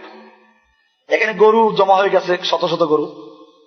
সে গরুর সঙ্গে কিছু লোক আছে, এই গরু খুব সম্মানের গরু, সাজানো গুছানো আছে। পূজার তো রূপ যুগে যুগে পরিবর্তন হয়, এটা এক ধরনের পূজা। পীরের নামে উৎসর্গ করা, পীরের নামে উৎসর্গ করা। আগে মূর্তির নামে গরু উৎসর্গ করত, সেগুলো খাওয়া জায়েজ না হারাম? এখন যদি পীরের নামে উৎসর্গ করা হয় সেগুলো খাওয়া জায়েজ নাই। যাই হোক, এটা একটা ভিন্ন প্রসঙ্গে ছিল যে ঘন্টার আওয়াজ বলে আমি গরুর কথা উল্লেখ করেছি, কেউ মনে করতে পারে এটা বোধহয় জায়েজ হয়ে গেছে। এই জন্য একটা সুয়ালে মুকাদ্দারের উচ্চ প্রশ্নের জবাব দিয়ে দেওয়া হলো। আলোচনা হচ্ছিল যে কখনো কখনো ওহী আসে মিসলা সালসালাতিল জারাস, ঘন্টার আওয়াজের মতো। রাসূলুল্লাহ সাল্লাল্লাহু আলাইহি ওয়াসাল্লাম বলছেন যে ওহুয়া আশাদ্দুহু আলাইয়া, ওহী নাজিল হওয়ার যতগুলো পদ্ধতি, এর মধ্যে আমার কাছে এটাই সবচেয়ে কঠিন। আশাদ্দুহু আলাইয়া, ওহীর সকল প্রকারের মধ্যে এটা কঠিনতম। ফায়ুসিমু আন্নি, আমার শরীর ঘামিয়ে যেত এবং ঘাম বের হয়ে, সে ঘাম শুকিয়ে যেত, ঘাম বের হতো। ফায়ুসিমু আন্নি, আমার থেকে ঘাড় বের হতো, ঘাম বের হয়ে যেত। ইফসিমু আয়াখলাউ ওয়ায়ানজালি মা ইয়াকশানি মিনহু, ইফসিমু মানে হলো আলকাত, মানে বন্ধ হয়ে যাওয়া, ঘাম বের হয়ে সে ঘাম শুকিয়ে যেত, ঘাম বন্ধ হয়ে যেত। ওয়াকাদ ওয়াইতু আনহু মা ক্বালা, আর আমি জিব্রাইল থেকে যা সে বলেছে এগুলো মুখস্থ করে নিতাম। ওয়াইতু, সংরক্ষণ করে নিতাম, হেফজ করে নিতাম, মা ক্বালা, যেটা জিব্রাইল বলতো। এই অংশ দিয়ে বোঝা যায় যে ঘন্টার আওয়াজটা ইঙ্গিত আছে, ওটা একটা আওয়াজ, সতর্ক সংকেত। আর এরপরে জিব্রাইল কথাগুলো বলতেন, সেটা বলা আছে ওয়াকাদ ওয়াইতু মা আনহু মা ক্বালা, জিব্রাইল যা বলেছেন তা আমি তার থেকে মুখস্থ করে নিতাম। অথবা ওইটাই কথা ছিল জিবরাইলের কথা, আল্লাহ রাসূল ওটা কি বুঝে শুনে মুখস্থ করতেন। এগুলো একটা পদ্ধতি।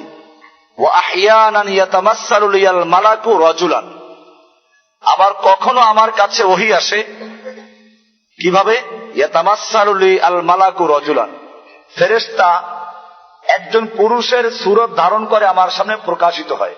ইয়াতামাসসালু আকৃতি ধারণ করে, মিসাল ধারণ করে জিবরাইল বা ফেরেশতা যিনি ওহী নিয়ে আসলেন, মালাক রাজুলান একটা ব্যক্তি, একটা মানুষের সূরত ধরে আসে। ফায়ুকাল্লিমুনি, সে এসে আমার সঙ্গে কথা বলে।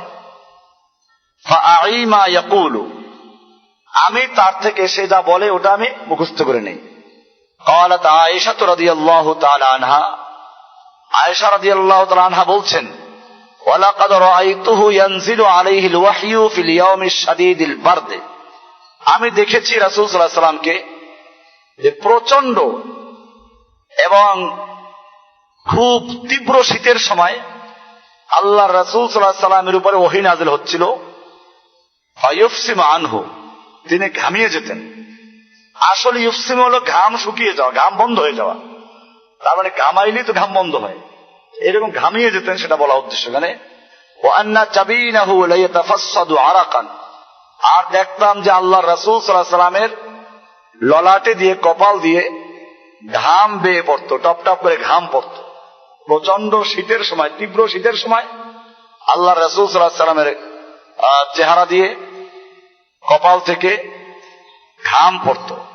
এটা একটা হাদিস হলো ওহী নাজিল হওয়া সম্পর্কে, ওহী কিভাবে নাজিল হতো। দ্বিতীয় হাদিস, এটাও হযরত আয়েশার থেকে বর্ণিত, সনদ ভিন্ন। ইমাম বুখারী রাহমাতুল্লাহ আলাইহি হাদিসটা বয়ান করছেন ইয়াহইয়া ইবনে বুকাইর থেকে, তিনি বয়ান করছেন লাইস থেকে, তিনি ওকাইল থেকে, তিনি ইবনে শিহাব থেকে, তিনি উরওয়া ইবনে জুবায়ের থেকে, তিনি আয়েশা রাদিয়াল্লাহু তাআলা আনহা থেকে। আয়েশা রাদিয়াল্লাহু তাআলা আনহা বলছেন, আন্নাহা ক্বালাত আফযালু মা বুদিয়া বিহি রাসূলুল্লাহ সাল্লাল্লাহু আলাইহি ওয়াসাল্লাম মিনাল ওয়াহয়ি আর-রুইয়া আস-সালিহাতু ফিন-নাওম, আল্লাহর রাসূল সাল্লাল্লাহু আলাইহি ওয়াসাল্লামের প্রতি প্রথম যে জিনিসটা দিয়ে ওহী শুরু হয় তা হচ্ছে আর-রুইয়া আস-সালিহাতু ফিন-নাওম, ঘুমের মধ্যে সঠিক স্বপ্ন দেখতেন। রুইয়া সালিহা, সত্য এবং সঠিক ভালো স্বপ্ন দেখতেন। ফাকানা লা ইয়ারা রুয়ান ইল্লা জাআত মিসলা ফালাকিস সুবহ, আল্লাহর রাসূল সাল্লাল্লাহু আলাইহি ওয়াসাল্লাম যে স্বপ্নটা রাতের বেলায় দেখতেন ওটা দিনের বেলায় একেবারে সুবহে সাদেক যেমন আকাশ চিরে আলোকিত হয়ে বের হয়ে আসে, এরকম ভাবে দিবালোকের ন্যায়, আমরা বলি বাংলা দিবালোকের ন্যায়, দিনের আলোর ন্যায়। এখানে বলা আছে ফালাকিস সুবহ, এমনি ফালাক মানে হচ্ছে কোন জিনিসকে বিদীর্ণ করে বের হওয়া।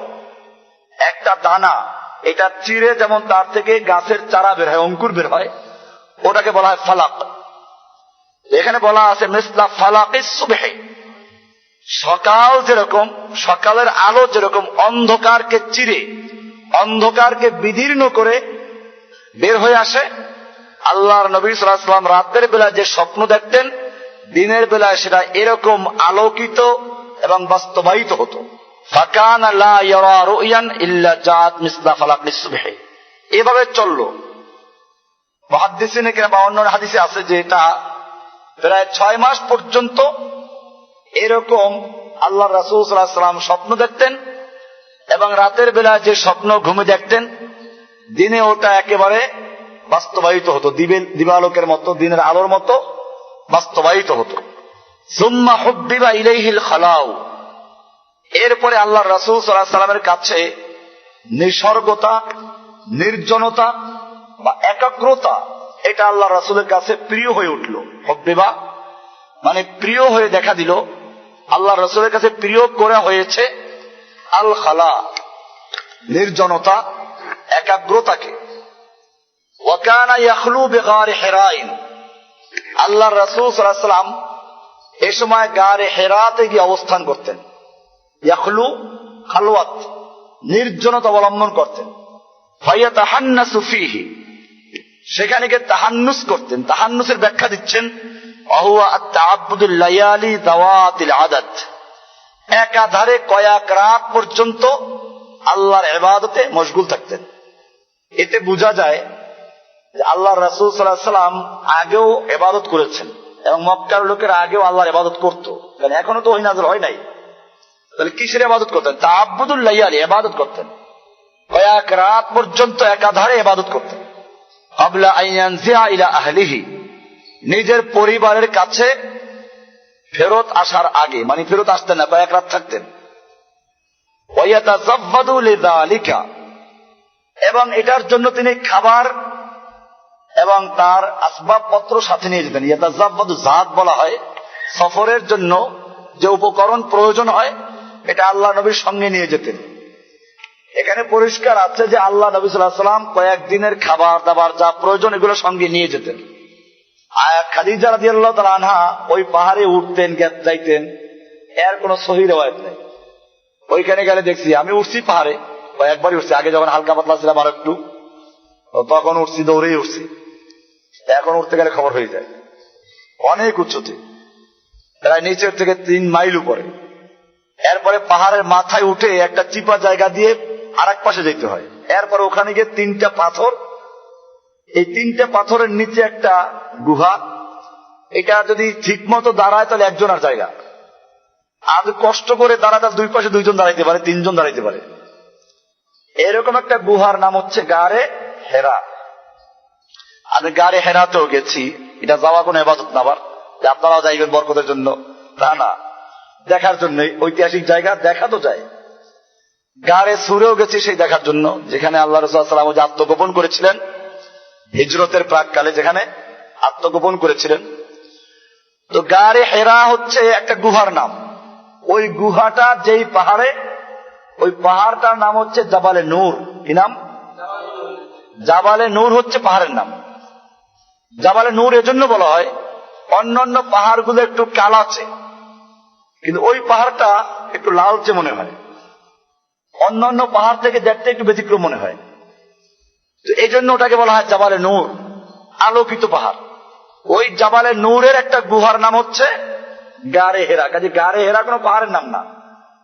অনেকে ভুল বুঝে গারে হেরা পাহাড়ে উঠছে। গারে হেরা কোনো পাহাড়ের নাম না, গারে হেরা হচ্ছে কি গুহার নাম। আর ওই গুহাটা যেই পাহাড়ে, ওই পাহাড়ের নাম হচ্ছে কি জাবালে নূর। ওই পাহাড়টাতে উঠলে পুরা মক্কা দেখা যায়, এখনো একেবারে পুরা মক্কা শহর ওখান থেকে দেখা যায়। আমি নিচে তাকাই দেখলাম যে মানুষগুলো, গাড়িগুলো ছোট ছোট পিঁপড়ের মতো দেখা যায়, গাড়িগুলো একটু যে বাচ্চাদের খেলনা গাড়ি আছে ওরকম দেখা যায়, বাইতুল্লাহ শরীফ পর্যন্ত দেখা যায়। এতে বুঝা গেল যে আল্লাহর একটা বিশেষ ইঙ্গিত ছিল এখানে। নতুবা ওর চেয়ে উঁচু পাহাড়ও আছে মক্কাতে, ওটার চেয়ে আরো অনেক বড় পাহাড় আছে। তো সেই পাহাড় তো আল্লাহ রাসূল যান নাই। এরপরে ওই গুহাটাও একটা দুর্গম জায়গায়, ওখান থেকে পড়ে মানুষ মারাও যায়। এই জন্য সৌদি সরকার ওই পাহাড়ের রাস্তার মুখে অনেক বড় বড় সাইনবোর্ড লাগাইছে, আরবিতে, উর্দুতে, ইংলিশে। এখন বর্তমানে এই গত বছর থেকে বাংলায় যোগ হয়েছে যে এই পাহাড়ে আপনারা চড়বেন না, পাহাড়ে চড়া কোনো ফজিলতের বিষয় না, এখানে উঠে মানুষ কষ্ট করে পিপাসায় কাতর হয়ে যায়, কেউ মারা যায়, এটার কোনো ফজিলত নাই। তো এইটা বয়ান করতে গিয়ে বক্তারা ওইখানে গিয়ে দেখেছি, যারা গ্রুপ নিয়ে যায়, হজের গ্রুপ নিয়ে যায়, এরা ওইখানে গিয়ে বুঝায়, আল্লাহর নবীর স্ত্রী খাদিজা কত কষ্ট করেছেন, আল্লাহর নবী যে কষ্ট করেছে ওটা মেলান হয়ে গেছে। কষ্টটা গেল কার দিকে? শয়তান কত চালাক, প্রত্যেকটা জায়গায়। ওইখানে গেলে ঠিক আছে, তুমি গেছো ওখানে, আল্লাহ রাসূল সাল্লাল্লাহু আলাইহি ওয়াসাল্লাম এখানে কি করেছেন, সে খালওয়াত, নিঃসঙ্গতা, নির্জনতা ইবাদত করেছেন, ধ্যান করেছেন, ঠিক আছে, তুমি এটা দিয়ে শিক্ষা করতে পারো। আল্লাহর কুদরতকে চিন্তা করা, সহি জিনিস কেটে, এটা তারা আবার ওই সুফিদের খালওয়াত না। সুফিরা এখান থেকে নিয়ে গেছে, এই তো পাওয়া গেছে, কি পাওয়া যায়? ধ্যান করা।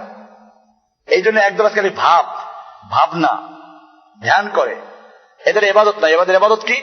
ধ্যান করা। এটা না, এটা তো আল্লাহ রাসূল সাল্লাল্লাহু আলাইহি ওয়াসাল্লামের নবুয়ত প্রাপ্তির আগের মুহূর্ত।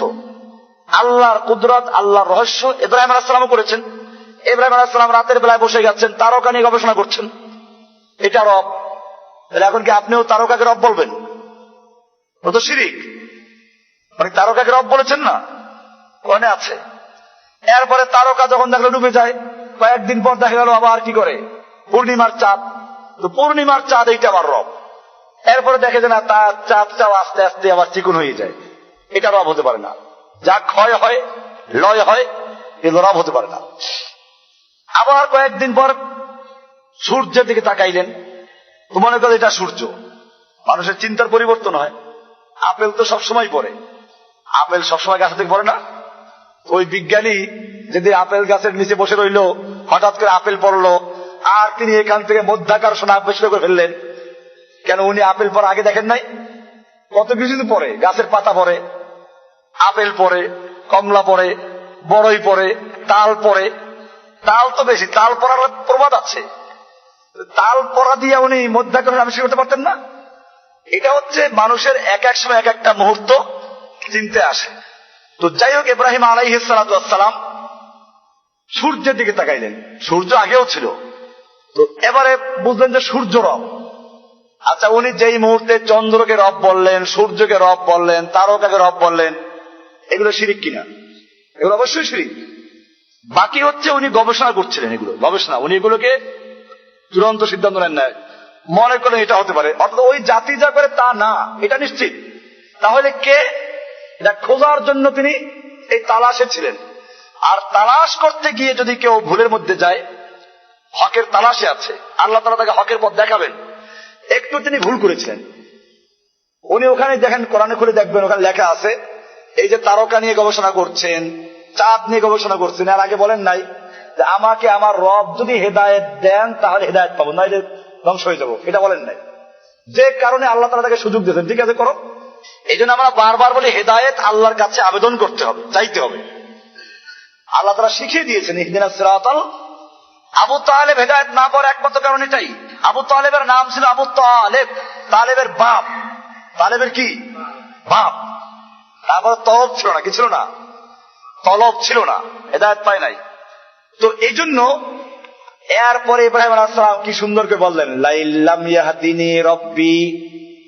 আল্লাহু আকবার, কি সুন্দর কথা। আমাকে যদি আমার রব হেদায়েত না দেন, তাহলে কি আছে আয়াত? লাইল্লাম ইয়াহদিনি রব্বি, আমার রব যদি আমাকে হেদায়েত না দেন তাহলে আমি ক্ষতিগ্রস্ত হয়ে যাবো, আমি ক্ষতি জালেম হয়ে যাবো। যেহেতু এখানে পরিষ্কার বলে ফেলেছেন আমার রব যদি আমাকে হেদায়েত না দেন তাহলে আমি ক্ষতিগ্রস্ত হয়ে যাবো, এবার রবের দায়িত্ব চলে গেছে। এবার রব হেদায়েত দিয়ে দিয়েছেন। আল্লাহ তাকে বুঝাই দিলেন যে না, এইগুলো না। লা তাসজুদু লিশ-শামসি ওয়াল কামার ওয়া মিন আয়াতি আল-লাইলু ওয়ান-নাহার। রাত দিন, চন্দ্র সূর্য গ্রহ নক্ষত্র সবগুলো আল্লাহর সৃষ্টির নিদর্শন। লা তাসজুদু লিশ-শামসি ওয়াল কামার, তোমরা চন্দ্র সূর্যের ইবাদত করো না, সিজদা করো না, বরং আসজুদু লিল্লাহিল্লাযী খালাকাহুন্না, যিনি এইগুলো সৃষ্টি করেছেন তোমরা তার ইবাদত করো। এবারে তিনি বুঝতে পারলেন, সঙ্গে বললেন ইন্নী ওয়াজ্জাহাতু ওয়াজহিয়া লিল্লাযী ফাতারাস সামাওয়াতি ওয়াল আরদা হানিফা ওয়া মা আনা মিনাল মুশরিকিন। পরিষ্কার হয়ে গেল বিষয়টা। তো আল্লাহর নবী সাল্লাল্লাহু আলাইহি ওয়াসাল্লাম নবুয়ত প্রাপ্তির আগে হকের তালাশে দেখলেন যে আমার জাতি যা করছে এইটা দ্বীন ইব্রাহিম না, এইটা হকের পথ না, এই 360 দেবদেবী মূর্তিগুলো আল্লাহর কাজ না। এই জন্য হকের তালাশে তিনি নির্জনে গিয়ে ধ্যান করতেন, নির্জনে গিয়ে আল্লাহর ইবাদত করতেন বলা আছে। ওই সময় যে ইবাদত ছিল, যেটা ইব্রাহিমের উপর বোঝা গেল কিছু লোক ছিল হকের উপরে। মক্কায় কিছু লোক ছিল, মক্কার লোকদের অনেক প্রকার ছিল। এটা ইনশাআল্লাহ আমাদের জুমার লেকচারই আসবে, কারণ এখন যে ধারাবাহিক আলোচনা হচ্ছে সিরাতের উপর আলোচনা, আল্লাহ নবীর বিভিন্ন প্রসঙ্গ নিয়ে, এর মধ্যে বিষয়গুলো আসবে। মক্কার তৎকালীন অবস্থানটা কি ছিল সেখানে আসবে। যে মানুষ মুসলিমেও ছিল, নাস্তিক। বাংলাদেশেও কিছু নাস্তিক আছে। ঢাকা বিশ্ববিদ্যালয়ের বাংলা বিভাগ গেলে কিছু কি পাওয়া যাবে? নাস্তিক পাওয়া যাবে। আহমদ শরীফের শিষ্যরা আছে না, এরা নাস্তিক। এই নাস্তিকদের কথা কোরআনে বলা আছে, তারা বলতো একেবারে একই কথা, ইন হিয়া ইল্লা হায়াতুনা দুনিয়া নামুতু ওয়া নাহইয়া। জীবন তো একটাই, দুনিয়ার জীবন। দুনিয়াটা মস্ত বড়, খাওয়া দাওয়া ফুর্তি করো। একেবারে হুবহু এই কথাটা বলতো আগের যুগের মক্কার কুফাররা, কিন্তু সবাই না। মক্কার কুফার সবাই নাস্তিক ছিল না, কিন্তু এটা একটা গ্রুপ। যেমন বললাম যে বাংলাদেশে একটা গ্রুপ আছে, কোথায়? ঢাকা বিশ্ববিদ্যালয়ের বাংলা বিভাগে। সবাইকে দোষ দিয়ে না, বাংলা বিভাগের কিছু, তা সবাই না। যারা আহমদ শরীফের শিষ্য, কবির চৌধুরীর শিষ্য, এরকম হুমায়ুন আজাদের শিষ্য, কবি শামসুর রহমানের শিষ্য, এদের নাম কি সুন্দর দেখছেন নাকি? বোঝা গেল এই লোকের মা বাপ কি ছিল, মোটামুটি ভালো ছিল, তাহলে এত সুন্দর নাম রাখে নাই। তাদের মা বাপ তো বন্টু ঝন্টু রাখে নাই, বল্টু ঝন্টু পিন্টু মন্টু দুলু ভুলু আলু খালু লালু ফালু। আসলে কতগুলো এই বিএনপির সময় শুনছেন কতগুলো নাম ছিল, দুলু ভুলু লালু ফালু, যত আলতু ফালতু সব কে গেছিল। এরকম এইসব নাম তো রাখে নাই, নামগুলো রেখেছিল কি সুন্দর, আহমদ শরীফ, শামসুর রহমান, রহমানের সূর্য, আল্লাহ সূর্য। আবার কি হুমায়ুন আজাদ, এটা যদিও ওই রকম কোন নাম না, কিন্তু তারপর একজন মুসলিম শাসকের নামে। এরকম ভাবে কি ছিল, কবির চৌধুরী। এইসব যে নামগুলো একেবারে খারাপ না এগুলো, কিন্তু দেখা যায় যে এই লোকগুলো নাস্তিক হয়ে গেল। মক্কাতে এরকম কিছু নাস্তিক ছিল, ওদের ব্যাপারে কোরআনে আয়াত আছে, ইন হিয়া ইল্লা হায়াতুনা দুনিয়া নামুতু ওয়া নাহিয়া। এই লোকগুলোরই কিছু লোকের আল্লাহ নবী যখন বললেন মৃত্যুর পরে আবার জীবিত হবে, তখন একেবারে পুরো একটা হাড্ডি নিয়ে আসছে, ওই যে 1000 বছরের হাড্ডি নিয়ে আসছে। এটা বললো, একটা ফু দিল, এক পাশ দিয়ে ফু দিয়েছে, আর এক পাশ দিয়ে বের হয়ে চলে গেছে, দেখাইলো যেটা অসার, কোন এর মধ্যে কোনো প্রাণের কোনো অস্তিত্ব নাই। এরপরে আর এক চাপ গুড়ি করলো, পাউডার করলো, আল্লাহ নবীর সামনে এগুলো হচ্ছে। এরপরে আর এক ফু দিল উড়াইয়া। এরপরে যুক্তি যে এই যে পাউডার করে দিলাম, বলো এগুলো কে জীবিত করবে, কেমনে জীবিত করবে? আল্লাহ তাআলা সূরা ইয়াসিনের শেষে আয়াতগুলো উত্তর দিলেন, অদরাবা লানা মাসালান, আমাদের সামনে একটা যুক্তি পেশ করেছে, মাসাল যুক্তি। এরপরে আল্লাহ তাআলা একটা খোঁড়া, একটা ছোট্ট একটা খোঁচা দিলেন, অদরাবা লানা মাসালান ওয়া নাসিয়া খালকাহ, সে তার নিজের সৃষ্টিকে ভুলে গেছে। এরপরে আল্লাহ উত্তর দিচ্ছেন, কুল ইউহীহাল্লাযী আনশাআহা আফওয়ালা মাররা, এ নবী আপনি ওদেরকে জানিয়ে দিন, যেই পাউডার করলো উড়িয়ে দিল, ওকে বলে দিন এই হাড্ডি সেই মহান সত্তা, মহান বিজ্ঞানী, মহান জাত আবার পুনর্বার সৃষ্টি করবেন, যিনি আগে প্রথমবার সৃষ্টি করেছিলেন। কটকটিওয়ালারা পুরাতন জিনিস দিয়ে যায় না, পুরাতন জিনিস নিয়ে আবার নতুন করে নিয়ে আসে, এটা খুব সহজ। কিন্তু এই জিনিসগুলো প্রথম যারা তৈরি করেছে তারা কেউ সহজ তৈরি করতে পেরেছে? প্রথম তৈরি করতে অনেক চিন্তা গবেষণা করে তারপরে এটা তৈরি করতে হয়েছে। আল্লাহ তাআলা সেটা বললেন, তোমার এই হাড্ডিতে এখন তো আছে, এটা নমুনা আছে, পাউডার গুলো আছে, এই পাউডার গুলোকে একাত্র করে তৈরি করা তো কঠিন না, এগুলো একাত্র করবেন সে, তিনি যিনি প্রথমবার এগুলো সৃষ্টি করেছেন। তুমি কি চিন্তা করেছো এই হাড্ডিটা তৈরি করতে কি কি উপাদান লেগেছে, কত জায়গার জিনিস লেগেছে? কক্সবাজারের লবণ কয় মন খেয়েছে খবর আছে? এর উত্তরবঙ্গের চাল, এরপরে মোটা চাল, চিকন চাল, ডাল, মুসুরি ডাল, খেসারি ডাল, এরপরে কি আছে না ওই যে কুমিল্লা টাকায় লাসা লাসা মাসকলাই ডাল, এরপরে আপেল, আঙ্গুর, আলু বোখারা কাশ্মীর থেকে আসবে, এরপরে অস্ট্রেলিয়ার কি আছে আপেল, এরপরে এখন চায়নার ছোট ছোট আপেল, বড় আপেল, ছোট আপেল, মোটা আপেল, চিকন আপেল, এরপরে বেদানার দানা, তরমুজ, খরবুজ, কত কিছু। এরপরে মুরগি, কয়টা খোপের মুরগি খেয়েছে খবর আছে কিছু? এরপরে গরু, ছাগল, দুম্বা, উট, ভেড়া, মোষ, কি খাওয়া খাইলো। একটা হাড্ডি তৈরি হতে কত উপাদান ব্যবহার হয়েছে, এইটা আল্লাহ তাআলা আরেক জায়গায় বিস্তারিত উত্তর দিয়েছেন সূরা আবাসার মধ্যে। সেখানে বলা আছে, ফালিয়ানজুরিল ইনসানু ইলা তাআমি, মানুষ তার খাদ্যের দিকে তাকাক না, কি উপাদান দিয়ে তাকে আমি তৈরি করছি। আন্না সাবাবনাল মাআ সাব্বা, আমি তার জন্য পানি প্রবাহিত করে দিয়েছি। সুম্মা শাকাকনাল আরদা শাক্কা, এরপরে আমি জমিনকে বিদীর্ণ করে দিয়েছি, চিরে দিয়েছি, তারপর গাছ ওঠে। আল্লাহ জমিনটাকে তক্তা বানাই দিত, নিজে কিছু উঠতে পারতো? শাকাকনাল আরদা শাক্কা। এরপরে একই জমিনে একই জায়গায় আমের বাগান যারা করে, আম গাছ বড় হওয়ার আগ পর্যন্ত ওখানে আরো ফসল দেয়। একই জমিনে আমের গাছ আছে, ফাঁকে সরিষা আছে, আবার আপেল আছে, আঙ্গুর আছে, আবার দেখা যায় যে কি আছে, ধান আছে। আল্লাহ বলছেন একই জমিনে একই পানি, একই সার, কিন্তু কয়েক প্রকারের গাছের মধ্যে কয়েক প্রকারের ফল ধরলো, প্রত্যেকটার স্বাদ আলাদা আলাদা।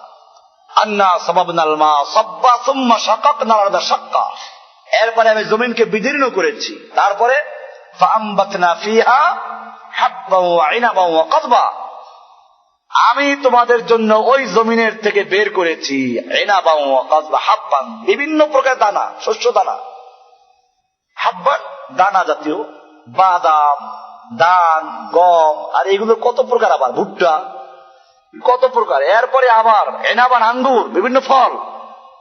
আল্লাহ বলছেন এই সবগুলো আমি তৈরি করেছি, খালি তোমাদের জন্য না, তোমরা খাইবা, তোমাদের গরুকে খাওয়াই থাকবে না, এজন্য আবার আছে ওয়ালি আর মাতা আল্লাকুম ওয়ালি আনআমিকুম, তোমাদের জন্য এবং তোমাদের পশুগুলোর জন্য এগুলো আমি তৈরি করেছি।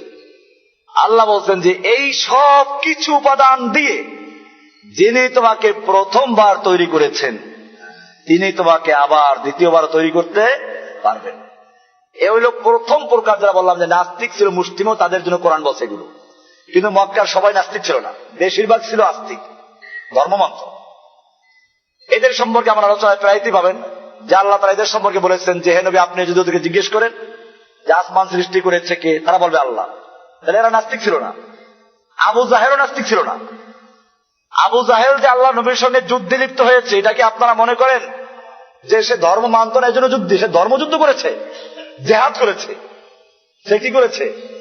সে বলছে মুহাম্মদ সাল্লাল্লাহু আলাইহি ওয়াসাল্লাম বেদিন হয়ে গেছে, আমরা বাপ দাদা ধর্ম সে ত্যাগ করেছে, এই জন্য লড়াই করতে গেছে। এই জন্য বদরের যুদ্ধে যাওয়ার আগে বাইতুল্লাহ ধরে সে দোয়া করেছে।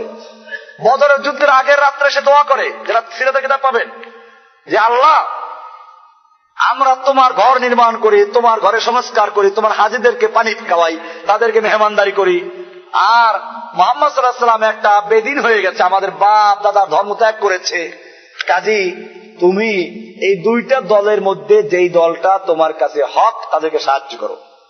নিজের হকের উপরে থাকা যদি কত দৃঢ়তার সঙ্গে সে বিশ্বাস করত, কত বিশ্বাস করে সেই দোয়া করে, সে দোয়া করে না যে আমাকে সাহায্য করো, তার মানে আমি তো হকের উপরে, কোনো সন্দেহ নাই, মুহাম্মদ সাল্লাল্লাহু আলাইহি ওয়াসাল্লাম বাতিল। এই জন্য সে এটা বলল যে আমাদের এই দুইটা দলের মধ্যে যেই দলটা তোমার কাছে হক তুমি তাকে সাহায্য করো। আল্লাহ তাআলা সেটাই করেছেন। আল্লাহ নবী বলেছেন সেটা, যে আল্লাহ তাআলা আবু জাহেলের অন্য দোয়া কবুল করুক বা না করুক, এটা করেছেন যে দুইটা দলের মধ্যে যেটা হক তাকে সাহায্য করেছেন। আল্লাহ তাআলা তার নবীকে সাহায্য করেছেন আর আবু জাহেলদেরকে ধ্বংস করেছেন। এরকম বুশ যে যুদ্ধ শুরু করে গেল, আপনারা কি মনে করেন যে বুশ যুদ্ধ করছে এমনি ধর্মযুদ্ধ? বুশ তার যুদ্ধ ঘোষণা করছে কি বলে? ক্রুসেড, ক্রুসেড, ক্রুসেড, 3 বার বলছে সে। আমার কাছে হুবহু তার ভিডিও আছে। সে যে প্রথম লেকচারে 3 বার সে বলেছে, কি বলছে? সে ক্রুসেড মানে জানে না কি হচ্ছে, নাকি না জানে বলছে? বুশ ইংরেজি ভাষায় বেশ সুন্দর পারদর্শী। আপনি কয়েকজন ইংরেজি বার করেন না, বুশের মতো সুন্দর উচ্চারণ করতে পারে? বুশের ইংরেজি উচ্চারণ সুন্দর ছিল কিনা? যারা ইংরেজি ভাষা ভালো জানেন তারা দেখবেন, তার ভাষা ভালো করে শুনবেন, সেই ভাষার ভালো পণ্ডিত, সে ভালো করে বুঝে যে ক্রুসেড মানে কি না বুঝতে বলে নাই। এরপরে আপনারা দেখবেন ওরা যখন ইরাকে আফগানিস্তানে সৈনিকদেরকে পাঠায় তখন বাইবেল মাথায় দিয়ে শপথ করে তারপরে পাঠায়, গির্জায় নিয়ে পাঠায়। সুতরাং বুঝতে হবে আমাদেরকে যে বিষয়গুলো এত হালকা না। হ্যাঁ, এই যে খ্রিস্টানদের উপর আছে কোরআনের আলোকে ঈসাই ঈমান, কোরআন আয়াত নেই, ঈসাই ঈমান একটা প্রস্তাব পাওয়া গেছে। এছাড়া আরো কিতাব আছে, তরিকুল জান্নাতে লিল মুজনিবিন, তরিকুল জান্নাতে অর্থাৎ পাপীদের জন্য জান্নাতে যাওয়ার রাস্তা। এটা খ্রিস্টানদের কিতাব, সুন্দর করে কোরআন হাদিস দিয়ে রাখছে, কোরআন এবং হাদিসের দলিল দিয়ে রাখছে। কেউ যদি পরকালে নাজাত পাইতে চাও তাহলে খ্রিস্টান হও, কারণ মুহাম্মদ সাল্লাল্লাহু আলাইহি ওয়াসাল্লামকে আল্লাহ তাআলা বলেছেন ফাসাব্বিহ বিহামদি রাব্বিকা ফাস্তাগফিরহু, আপনি ইস্তেগফার করুন। তো যে নিজেকে আল্লাহ তাআলা ইস্তেগফার করতে বলেছেন, নিজেই পাপী, তো সে তোমার জন্য কি সুপারিশ করবে? সুপারিশ করার জন্য নিষ্পাপ হওয়া দরকার। সে নিষ্পাপ ছিল ঈসা আলাইহিস সালাম, আল্লাহর পুত্র। তিনি খ্রিস্টানদের গুনাহ সব মাথায় নিয়ে তারপরে কি করছেন, ওই যে কি করছেন, শুলিবিদ্ধ হয়েছেন, কাজে সব মাফ হয়ে গেছে, উনি সুপারিশ করতে পারবেন। এই জন্য যদি নাজাত পাইতে চাও খ্রিস্টান হও। এরপরে কোরআন শরীফের আয়াত কিছু নিয়ে আসছে। তাহলে খ্রিস্টানরা আল্লাহ বিশ্বাস করে না? আমার এই আলোচনার সাথে মিল আছে। আল্লাহ নবীর যুগে খ্রিস্টানরা বিশ্বাস করতে, এখনো করে। গন্ডগোলটা কোন জায়গায়? এই জন্য আমি বলছিলাম যে মক্কাতে ওই সময়ও বিভিন্ন প্রকারের লোক ছিল, কিছু নাস্তিক ছিল, বাকি সব ধার্মিক ছিল।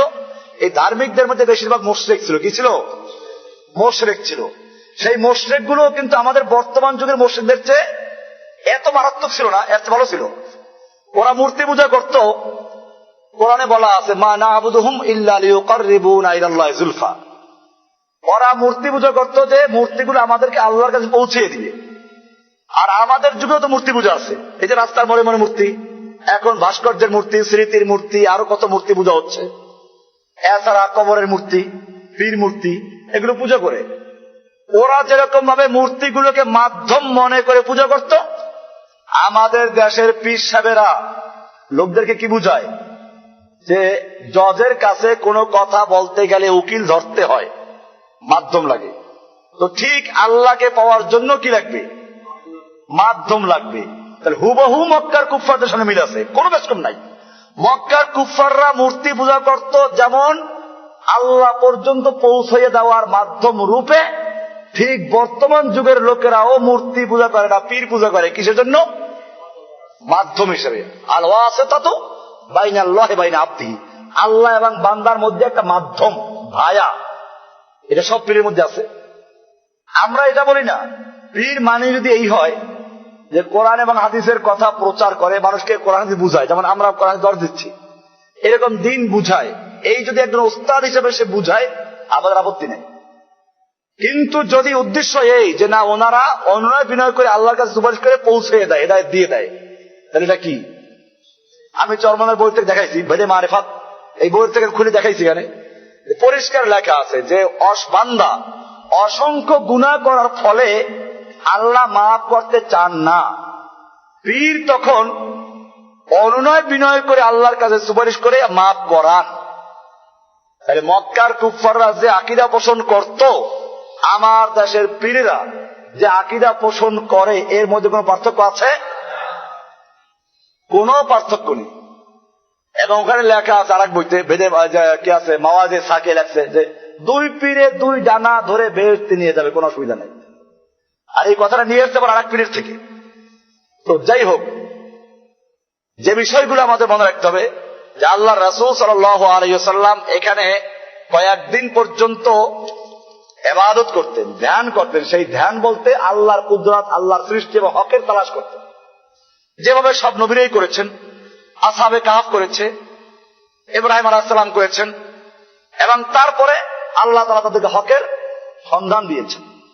এটা এখানে বলা আছে সুম্মা ইয়ারজিউ ইলা খাদিজাতা, এরপরে খাদিজার কাছে আবার আল্লাহ রাসূল সাল্লাল্লাহু আলাইহি ওয়াসাল্লাম আসতেন।